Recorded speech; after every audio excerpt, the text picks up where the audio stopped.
बंधु मैंने आजिर यह कार्यक्रम को आपण मानक स्वागत। आजिर यह कार्यक्रमटी कर्कट राशि व्यक्ति विशेष मानक बहुत गुरुत्वपूर्ण अटे, बहुत ही खास अटे। कारण यही चैत्र पूर्णिमा परे परे ग्रह नक्षत्र मानकर गोचर रे किछि परिवर्तन हेबाकु जाउछि, जार प्रभाव रे आपणक जीवन रे मध्य किछि परिवर्तन हेबाकु जाउछि। तो बंधु माने आजिर यही भिडियो रे आमे माने जानिबा जे एही चैत्र पूर्णिमा ठारू अर्थात एप्रिल मास सारा आपणकर जीवन रे केउ सब परिवर्तन हेबाकु जाउछि। आपणक कुंडली रे नवग्रहंकर स्थिति किभଳି रहिबो, नवग्रह आपणकु केउ फल प्रदान करिबारे सक्षम हेबे, केउ सब क्षेत्र रे आपणकु सफलता मिलिबो एवं केउ सब क्षेत्र रे आपणकु प्रतिकारर आवश्यकता रहिबो, से विषय रे आजिर एही भिडियो रे आमे माने विस्तार भाबरे आलोचना करिबा।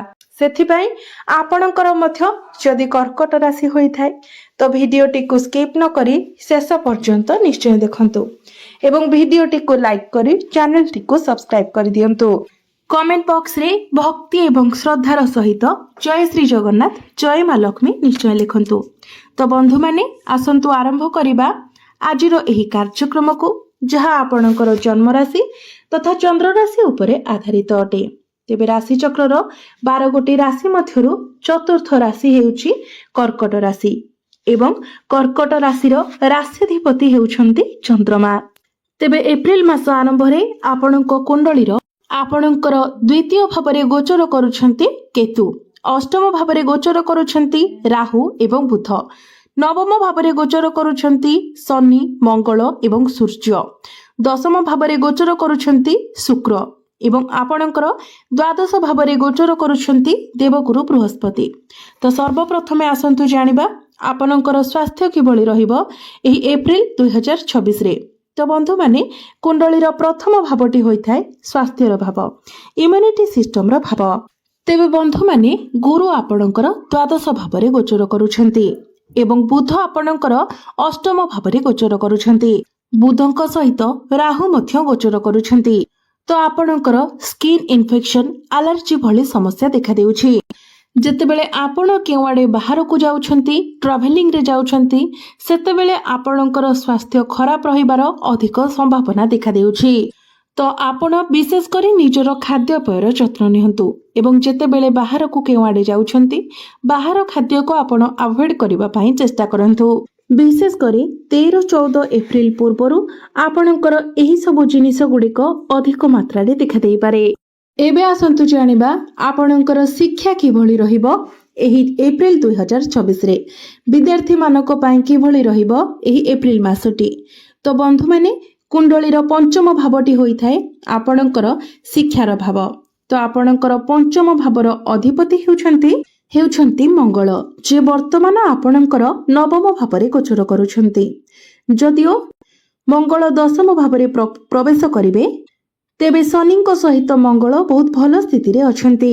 तेबे जेहेतु एठारे शनि मंगल एवं सूर्य तीनोटी ग्रह गोचर करुछंती, तेणु हठात आपणଙ୍କ मध्यरे तीव्र उत्साह आसीबो, पाठ पढ़ा पई आपणଙ୍କ मनरे आग्रह आसीबो, किंतु सेही परी हठात भाबरे आपणଙ୍କର मन अध्ययनरु संपूर्ण भाबरे हटि जिवो। आपणଙ୍କର ध्यान हठात आपणଙ୍କର शिक्षागत कार्यरु दूरेई जिवो, अर्थात एही समय आपणଙ୍କର मन विचलित रहिबो। आपणଙ୍କର मन प्रेम संपर्क आडको आकर्षित होई पारे किंबा अन्य कोनोसी विभ्रांति पछरे आपण संपूर्ण भाबरे पड़ी जाई पारंती, कारण मंगल शनि सहित मिलित भावरे बसिछंती। जदि आपणकर एप्रिल 14 परे कोनोसी परीक्षा अछि, जेमिति कि कोनोसी कॉम्पिटिटिव एग्जाम, प्रतियोगितामूलक परीक्षा, सरकारी परीक्षा, तो 14 एप्रिल परे ही आपणक पाई समय बहुत भल रहिबो, कारण सूर्य आपणकर दशम भाव को प्रवेश करिवे एवं सेठारे सूर्यंकर स्थिति बहुत भल रहिबो। तो एप्रिल 14 परे आपणकर पाठ पढ़ार स्थिति भल रहिबो, किंतु 14 एप्रिल पूर्वरु आपणकर माइंड टिके डाइवर्ट रहिबो। तथापि भी आपणको निज मन को नियंत्रण रे रखिबाको पड़िबो। आपणकर मन को लक्ष्यहीन भावरे विचरण करिबाको दियो नाही। आपण एपरि परिस्थिति चाहंती नाही जेउठारे आपणकर शरीर एठारे शारीरिक भावरे उपस्थित थिबो, किंतु आपणकर मन सारा विश्व रे घुरी बुलुछि। एहाको आपण नियंत्रण रे रखंतु एबे आसंतु जानिबा आपणकर प्रेम जीवन किभଳି ରହିବ ଏହି एप्रिल 2026 रे।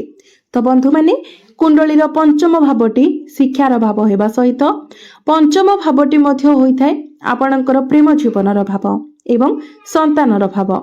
तो आपणक पंचम भावर अधिपति मंगल नवम भावरे गोचर करुछंती।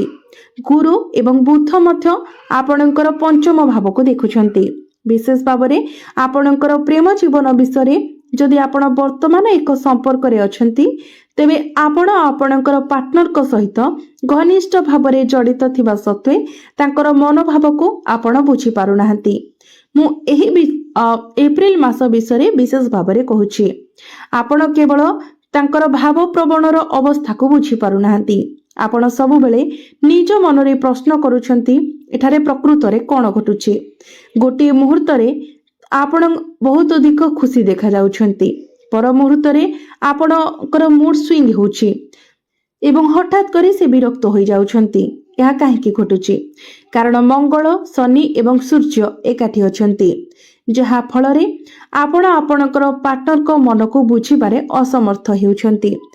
केउ कथा ताको खुशी करूछि एवं केउ कथा ताको विरक्त करूछि ताहा आपण बुझि पारु नाहंती। तेबे मंगल जेहेतु त्रिकोण रे गोचर करूछंती एवं एक ग्रह सहयोगी घरे वास करूछंती, आपणकर सेमिति किछि समस्या प्रेम जीवन रे आसीबो नाही। आपणकर प्रेम जीवन रे आपण मात्र किछिटा उत्थान पतन अनुभव करिवे। तेबे आपण जदि ए सब रे एडजस्ट करि निउछंती तो प्रेम जीवन आपणकर ठीक ठाक रहिबो। एबे आसंतु जानिबा आपणकर वैवाहिक जीवन किभଳି रहिबो एही एप्रिल 2026 रे। तो बंधु माने कुंडलीर सप्तम भावटी होइथाय आपणकर वैवाहिक जीवनर भाव, आपणकर जीवन साथीर भाव। तो आपणक सप्तम भावर अधिपति हेउछंती शनि। तो शनि वर्तमान आपणकर नवम भावरे गोचर करूछंती एवं मंगलंक सहित अछंती। तो आपणकर वैवाहिक जीवन ठीक ठाक रहिबो। आपणक जीवन साथीक जीवन रे किछि उन्नति हेबार संभावना अछि। तांकर पर्सनल एवं प्रोफेशनल लाइफ रे किछि ग्रोथ आसीबो।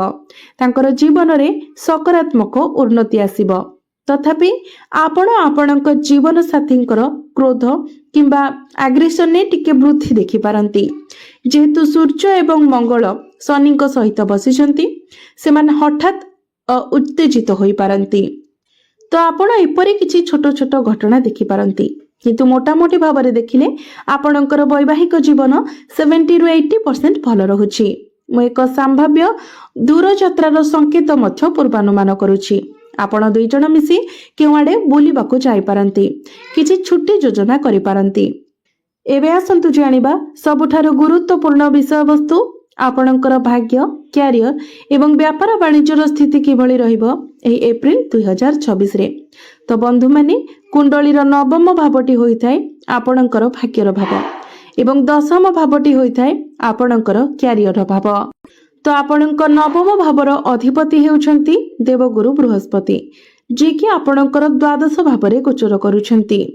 तेबे आपणकर सफलता पाई आपणकर अपेक्षा शेष हेबाकू जाउछि। जदिओ तुरंत नहे, यह एप्रिल ले किंबा विशेष करी जून मासर 2 तारिख रे शेष हेबो, जेतेबेले गुरु आपणकर प्रथम भाव को चलन करिवे। एही मुहूर्त रे विशेष भावरे एप्रिल पर्यंत समय विषय कहिबाकू गले आपणकर भाग्य को प्रभावित करुथिबा किछि बाधा रहिछि। गोटिए कथा हेउछि शनि भाग्य स्थान रे अछंती। यह व्यतीत गुरु द्वादश भावरे गोचर करूछंती। द्वादश भावटी को अशुभ स्थान बोली कुहा जाय थाए। तेणु गुरुंकर स्थिति एठारे भल रहु नाही। तेणु आपणको आपणकर भाग्य संपूर्ण भावरे समर्थन देउ नाही। यह हमको आदर्श भावरे दृढ़ किंबा प्रभावशाली भावरे समर्थन करू नाही। आपणकर भाग्य को प्रभावित करिबारे किछि अंतर्निहित समस्या किंबा बाधा रहिछि। एही परिस्थिति से पर्यंत जारी रहिबो जे पर्यंत गुरु एही स्थिति रे रहिबे, अर्थात आपणकर द्वादश भावरे रहिबे। तेबे जून 2 तारिख पर्यंत आपणकर भाग्य टिके कमजोर रहिबो। तेणु जदि आपण सेतेटा किछि आपणकर शीघ्र नाही तो टिके धैर्य धरी अपेक्षा करंतु। जून 2 तारिख पर्यंत आपण अपेक्षा करि नियंतु। କାରଣ ତାପରେ ଅସାଧାରଣ ଭାବରେ ଆପଣଙ୍କୁ ଆପଣଙ୍କ ଭାଗ୍ୟର ସାଥ ମିଳିବ। ପ୍ରତ୍ୟେକ କ୍ଷେତ୍ରରେ ଆପଣଙ୍କୁ ସଫଳତା ମିଳିବ। ଅଳ୍ପ ପରିଶ୍ରମରେ ଆପଣ ଅଧିକ ସଫଳତା ଲାଭ କରିବେ। ଏବେ ଆସନ୍ତୁ ଜାଣିବା ଆପଣଙ୍କର କ୍ୟାରିୟର କିଭଳି ରହିବ ଏହି ଏପ୍ରିଲ 2024ରେ। ତ ବନ୍ଧୁମାନେ, କ୍ୟାରିୟର ଦୃଷ୍ଟିରୁ ଆପଣଙ୍କର କ୍ୟାରିୟର ଏହି ଏପ୍ରିଲ ମାସରେ ବହୁତ ଭଲ ରହିବ, ବିଶେଷ କରି ସରକାରୀ କ୍ଷେତ୍ରରେ। କାରଣ ସୂର୍ଯ୍ୟ ଆପଣଙ୍କର 10ମ ଭାବରେ ପ୍ରବେଶ କରିବେ। ଏହା ରାଜନୀତିରେ କ୍ୟାରିୟର ପାଇଁ ମଧ୍ୟ ବହୁତ ଭଲ ରହିବ। ଯଦି ଆପଣ ଡକ୍ଟର ଅଛନ୍ତି କିମ୍ବା ଯେକୌଣସି ଚିକିତ୍ସା କ୍ଷେତ୍ରରେ କାମ କରୁଛନ୍ତି, ତ ଏହା ଆପଣଙ୍କୁ ଅଧିକ ଶୁଭ ଫଳ ପ୍ରଦାନ କରିବ। ସୂର୍ଯ୍ୟ 10ମ ଭାବରେ ପ୍ରବେଶ କରିବା ସହିତ ଏକ ଉଚ୍ଚ ସ୍ଥିତିରେ ମଧ୍ୟ ଅଛନ୍ତି, ତ ଏହା ଆପଣଙ୍କ ପାଇଁ ଗୁରୁତ୍ୱପୂର୍ଣ୍ଣ ସଫଳତା ଆଣିଦେବ। ଆପଣଙ୍କର କ୍ୟାରିୟରରେ ଆପଣ ଗ୍ରୋଥ ଦେଖିବାକୁ ପାଇବେ। କର୍ମକ୍ଷେତ୍ରରେ ଆପଣଙ୍କର ପ୍ରତିଷ୍ଠା ବୃଦ୍ଧି ପାଇବ। ଆପଣଙ୍କୁ ସେହି ପ୍ରକାରର ନାମ ଏବଂ ଖ୍ୟାତି ଆଣିବ ଯାହା ଲୋକମାନେ ପ୍ରାୟତଃ ଆଶା କରନ୍ତି। ଏହା ବ୍ୟତୀତ ଆପଣଙ୍କର ଆତ୍ମବିଶ୍ୱାସ ମଧ୍ୟ ବଢ଼ିବ ଏବଂ ଆତ୍ମବିଶ୍ୱାସ ହିଁ ଜଣେ ମଣିଷ ପାଇଁ ସବୁକିଛି। ଯେତେବେଳେ ଜଣେ ବ୍ୟକ୍ତି ପ୍ରକୃତରେ ଆତ୍ମବିଶ୍ୱାସରେ ପରିପୂର୍ଣ୍ଣ ହୋଇଯାଏ, ସେତେବେଳେ ସେମାନେ ମାତ୍ର କିଛି ମିନିଟ୍ ମଧ୍ୟରେ ସବୁଠାରୁ ବଡ଼ କାର୍ଯ୍ୟ ମଧ୍ୟ ପୂରଣ କରିପାରିବେ। ଏହା ବ୍ୟତୀତ ଆପଣଙ୍କ 10ମ ଭାବରେ ସୂର୍ଯ୍ୟଙ୍କର ପ୍ରବେଶ ଆପଣଙ୍କୁ ଚାକିରି ମିଳିବାର ମଧ୍ୟ ସମ୍ଭାବନାକୁ ବଢ଼ାଇ ଦେଉଛି। ତ ଆପଣଙ୍କ ପାଖରେ ଯଦି ଚାକିରି ନାହିଁ, ତ ଆପଣଙ୍କୁ ଚାକିରି ମିଳିବାର ଯଥେଷ୍ଟ ସମ୍ଭାବନା ରହୁଛି। ଆପଣ ନିଜ ତରଫରୁ ଚେଷ୍ଟା ଜାରି ରଖନ୍ତୁ। ଏପ୍ରିଲ 14ରୁ ମଇ 14 ମଧ୍ୟରେ ସମୟ ଚାକିରି ପାଇବା ପାଇଁ ଉତ୍କୃଷ୍ଟ ସୁଯୋଗ ପ୍ରଦାନ କରେ। ତ କ୍ୟାରିୟରକୁ ନେଇକି ଚିନ୍ତା କରିବାର କୌଣସି ଆବଶ୍ୟକତା ନାହିଁ। କ୍ୟାରିୟର ଆପଣଙ୍କର ବହୁତ ଭଲ ରହିବ। ଚାକିରି କ୍ଷେତ୍ରରେ ଆପଣଙ୍କର ପଦୋନ୍ନତି ହେବାର ମଧ୍ୟ ସମ୍ଭାବନା ରହୁଛି। କିନ୍ତୁ କେବଳ ନିଶ୍ଚିତ କରନ୍ତୁ ଯେ ଆପଣ ଆପଣଙ୍କ ପାର୍ଶ୍ୱରୁ ମଧ୍ୟ ସର୍ବୋତ୍ତମ ପ୍ରୟାସ କରୁଛନ୍ତି। ବ୍ୟବସାୟ କଥା ଯଦି କହିବା, ତ ଏପ୍ରିଲ 11 ପୂର୍ବରୁ ଆପଣଙ୍କର ବ୍ୟବସାୟ ଟିକେ ଆଭରେଜ ରହିବ। କିନ୍ତୁ ବୁଧ ଯେମିତି ଆପଣଙ୍କର 9ମ ଭାବରେ ପ୍ରବେଶ କରିବେ, ତ ବିଜନେସରେ ମଧ୍ୟ ଆପଣ ଗ୍ରୋଥ ଦେଖିବାକୁ ପାଇବେ। ଆପଣଙ୍କର ଫାଇନାନ୍ସିଆଲ ଗ୍ରୋଥ ହେବ। ବିଜନେସରେ ମଧ୍ୟ ଆପଣଙ୍କର ପ୍ରଫିଟ୍ ହେବ। ତ ଏବେ ଆସନ୍ତୁ ଜାଣିବା କିଛି ପ୍ରତିକାର ବିଷୟରେ, ଯେଉଁ ପ୍ରତିକାର ଗୁଡ଼ିକ କରିବା ଦ୍ୱାରା ଆପଣଙ୍କୁ ଅଧିକ ମାତ୍ରାରେ ଶୁଭ ଫଳ ପ୍ରାପ୍ତି ହେବ। ତ ସେଥିପାଇଁ ଆପଣ ପ୍ରତ୍ୟେକ ଦିନ ସୂର୍ଯ୍ୟାସ୍ତ ପରେ ଚନ୍ଦ୍ରମାଙ୍କର ବୀଜ ମନ୍ତ୍ର 108 ଥର ଜପ କରନ୍ତୁ। ପ୍ରତ୍ୟେକ ଦିନ ହନୁମାନ ଚାଳିଶା ପାଠ କରନ୍ତୁ। ପ୍ରତ୍ୟେକ ଦିନ ଆପଣ ଉଦିତ ସୂର୍ଯ୍ୟଙ୍କୁ ତମ୍ବା ପାତ୍ରରେ ଜଳାର୍ଘ୍ୟ ଅର୍ପଣ କରନ୍ତୁ ଏବଂ ଆପଣ ପ୍ରତ୍ୟେକ ଦିନ ଗୁରୁଙ୍କର ବୀଜ ମନ୍ତ୍ର ମଧ୍ୟ 108 ଥର ଜପ କରନ୍ତୁ। ତ ବନ୍ଧୁମାନେ, ଆପଣଙ୍କର ଜୀବନ ମଙ୍ଗଳମୟ ହେଉ, ଏହା ହିଁ ଈଶ୍ୱରଙ୍କ ନିକଟରେ ମୋର ପ୍ରାର୍ଥନା। ଧନ୍ୟବାଦ।